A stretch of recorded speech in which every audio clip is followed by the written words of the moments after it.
Hoy vamos a hablar de una figura que, la verdad, rompió todos los moldes. José Pepe Mújica. Un hombre que pasó de ser un militante en un país chiquito como Uruguay a convertirse en un auténtico fenómeno global. Para que se hagan una idea de lo lejos que llegó su fama, miren, en Moscú, si buscan entre las famosas muñecas rusas, las matroshkas de líderes mundiales, se van a encontrar con una de Mújica. El único detalle, un poco irónico, es que le pusieron corbata, algo que él casi nunca usaba. Y claro, esto nos lleva a la gran pregunta, ¿no? ¿Cómo es posible que un exguerrillero de un país sudamericano, relativamente pequeño, terminara convirtiéndose en una especie de referente moral para medio mundo? Bueno, vamos a desgranar esta historia. Primero, empecemos por lo obvio, su fama internacional, una fama que de verdad cruzó todas las fronteras imaginables, tanto políticas como ideológicas. A ver, cuando falleció fue impresionante. Los mensajes llegaron de todas partes y de gente muy distinta, desde líderes de la izquierda latinoamericana como Evo Morales o Boric, hasta el presidente de España, Pedro Sánchez. Cada uno a su manera, todos reconocieron algo especial en él. Tenía una capacidad única para conectar con la gente. Pero para entender al Mújica filósofo, al que el mundo escuchaba, primero hay que entender de dónde venía. Hay que conocer al revolucionario y, sobre todo, al prisionero. Su pasado lo marcó a fuego. Su trayectoria es de película, la verdad. En los 60s se mete en la guerrilla tupamara. Participa en acciones armadas. Y luego, le caen casi 13 años de cárcel durante la dictadura, en condiciones terribles, mucho tiempo completamente solo. Pero en 1985, con la vuelta de la democracia, sale libre y en lugar de retirarse, vuelve a la política. Y esa carrera culmina de una forma increíble, siendo elegido presidente de Uruguay en 2010.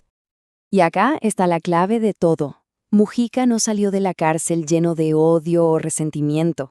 Salió con una filosofía de vida potentísima. Él mismo decía que esos años de soledad fueron su verdadera universidad, que ahí, en el fondo del pozo, tuvo que repensarlo todo y encontró un nuevo sentido para la vida. Entonces, este hombre, con esta historia y esta filosofía, llega a ser presidente. ¿Qué hace? ¿Cómo convierte todo eso en políticas de Estado, en acciones concretas?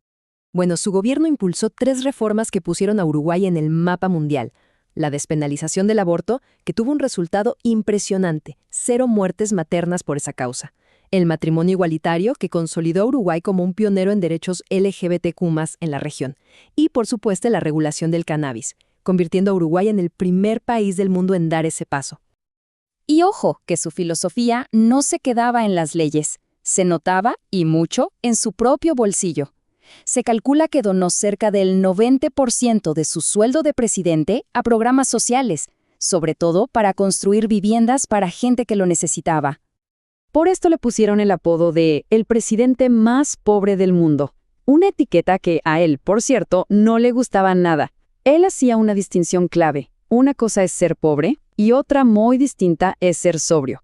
Para Mújica, pobre es el que nunca tiene suficiente, el que necesita cada vez más y más. Ser sobrio, en cambio, era una elección, vivir con lo justo para ser libre y no un esclavo del consumo. Pero claro, mientras el mundo entero parecía adorarlo, dentro de Uruguay, la cosa era bastante más complicada. Su legado ahí es mucho más debatido. Y aquí vemos las 2 caras de la moneda. Afuera, la imagen era la del sabio, del filósofo anticonsumo. Pero en casa, las críticas eran bien concretas. Le señalaban el aumento del déficit fiscal y, sobre todo, el fracaso de una reforma educativa que había prometido y que muchos consideraban fundamental para el país. Algunos críticos fueron incluso más duros. Hubo quienes, como el analista Pablo da Silveira, dijeron que su estilo tan informal y campechano, aunque le gustara al mundo, le hizo un daño cultural a Uruguay. O sea que debilitó el respeto por las instituciones y por el conocimiento técnico. Pero al final, después de la guerrilla, la cárcel, la presidencia y la fama, la historia de Mújica vuelve a su chakra, a lo simple. Su último deseo lo dice todo, ser cremado y que sus cenizas quedaran junto a las de su perra Manuela, la de 3 patas, debajo de un árbol. Quizás ese gesto tan personal, tan íntimo, Explica su filosofía mejor que cualquier discurso. Y todo esto nos deja con una pregunta flotando en el aire, ¿no? En este mundo donde la imagen de los políticos está tan cuidada, tan producida, ¿qué valor real tiene un líder cuyo mayor impacto quizás fue simplemente haber sido coherente y vivir como pensaba? Una pregunta para seguir dándole vueltas.